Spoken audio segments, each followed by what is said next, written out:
Le parc d'enfants. Cette histoire est 100% vraie. Même si je n'avais que 8 ans à l'époque, je me rappelle de chaque petit détail. J'avais déménagé dans une nouvelle ville, elle était plus agréable, plus propre et plus silencieuse que celle où j'avais vécu.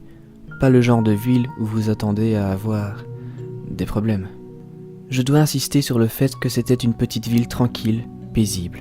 Le genre de ville où les enfants pouvaient quitter la maison par leurs propres moyens et passer la journée au parc. J'avais reçu des instructions strictes de mes parents. Je devais rentrer à la maison à la seconde où il commençait à faire sombre. Ma vie était merveilleuse, ou semblait l'être. C'était un vendredi. Je le sais parce que je me souviens être arrivé à la maison avec un grand sourire, tandis que je savais que j'allais pouvoir jouer non-stop pendant les 2 prochains jours. Je fais ce que j'ai toujours fait. J'ai lancé mon sac d'école sur mon lit et je me suis changé. En quelques minutes, j'étais prêt à descendre dans le monde du jeu. Rien ne pouvait m'arrêter. Les tunnels étaient mes emplacements favoris. Il était si facile de se perdre à l'intérieur, ce qui est très amusant quand je jouais à cache-cache avec mes 2 seuls amis, Billy et Tom. Ils étaient tous les 2 dans ma classe et nous adorions, comme beaucoup d'enfants de 8 ans, jouer à n'importe quel jeu qui nous remplissait d'adrénaline pure. Ce soir-là, nous allions jouer à l'assassin. Je ne m'attends pas à ce que quiconque connaisse ce jeu. Nous l'avons inventé. Les règles étaient semblables à cache-cache, sauf que lorsque la personne qui cherche vous trouve, elle doit vous assassiner. Du moins, prétendre. C'était presque l'hiver, puisque je me souviens avoir eu un peu froid, alors que je me faufilais dans les tunnels, essayant fébrilement de trouver la cachette parfaite. Billy nous cherchait. Tom était parti se cacher vers le tourniquet. J'étais seul. 10 minutes se sont passées, ce qui pour un enfant de 8 ans semblait durer 1 année. Alors, j'ai décidé de faire tout ce que les enfants font quand ils s'ennuient, abandonner. « J'abandonne !» j'ai crié, ma voix résonnant dans les tunnels. « Je suis dans les tunnels, j'abandonne !» J'ai soudain entendu un pas traîner au bout d'une des sorties du tunnel. Je ne savais pas pourquoi, mais je continuais à geler. Je n'ai pas appelé de nouveau, j'ai juste attendu. Quelque chose n'allait pas. Billy disait toujours quelque chose avant de venir chercher quelqu'un dans le tunnel. Il félicitait toujours le dernier à être trouvé, même s'il trichait en se cachant dans le labyrinthe sans fin des tunnels. Tandis que je continuais de geler, le bruit de pas s'amplifia. Je pouvais dire qu'il commençait à faire sombre à l'extérieur, les tunnels commençant à perdre tout trait de lumière et lentement mais sûrement à tomber dans l'obscurité. Je finis par reculer lentement, le bruit du pas traînant devenant de plus en plus fort devant moi, comme si quelqu'un ou quelque chose de beaucoup trop grand pour le tunnel essayait de se diriger par ici. « Allez, sors, il est temps de rentrer à la maison maintenant. » Une voix très effrayante a fait écho dans les tunnels. Ça sonnait comme quand un adulte parle à des enfants, avec une voix plus aiguë que la normale. C'était définitivement mauvais. Je serais probablement sorti si la voix venait de l'extérieur, mais ce n'était pas le cas.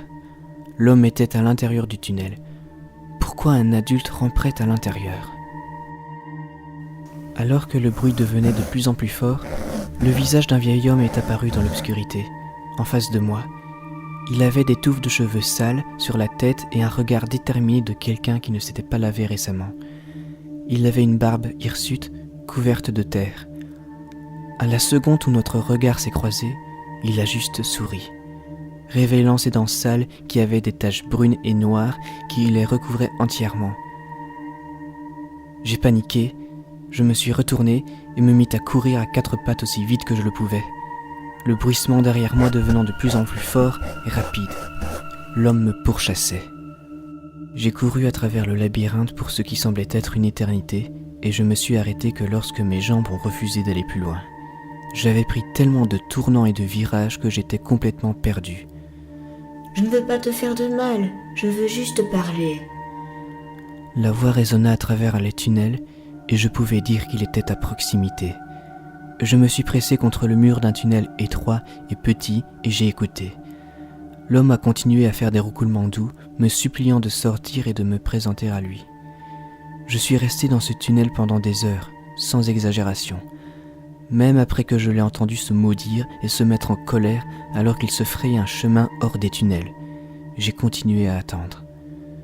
1000 pensées parcouraient mon esprit alors que je m'imaginais sortir du tunnel uniquement pour être accueilli par ce sourire. Puis, dans l'obscurité du tunnel, j'ai vu des feux clignoter bleus à l'extérieur, et j'ai entendu des voix appelant frénétiquement 3 noms à plusieurs reprises. Billy, Tom, Michael. Quand j'ai entendu mon nom, mon cœur s'est lentement calmé. Mes parents étaient là, je suis sorti facilement des tunnels. Guidé par les raclures de terre humides le long des parois, la trace de l'homme qui avait disparu. Dehors, j'ai été accueilli par plusieurs voitures de police, gyrophares allumés. Il y avait des groupes d'adultes au regard intéressé. J'ai reconnu 2 d'entre eux, mes parents. « Papa, maman !» J'ai gémi, pleurant pendant que je courais vers eux. Ils ont commencé à pleurer et ont couru vers moi, me soulevant et me serrant si fort que je me sentais écrasé. Billy et Tom sont morts ce soir-là. Ils ont été retrouvés cachés dans une berne à proximité, mutilés. Ils avaient été brutalement massacrés, leur crâne avait cédé sous une grande barre de fer, leur corps avait de profondes coupures partout, et de gros morceaux de verre ont été retrouvés enfoncés dans leur dos. Ce qui m'a le plus terrifié, c'est que la terre que j'ai vue dans les tunnels n'était pas entièrement de la terre. C'était le sang de Billy et Tom.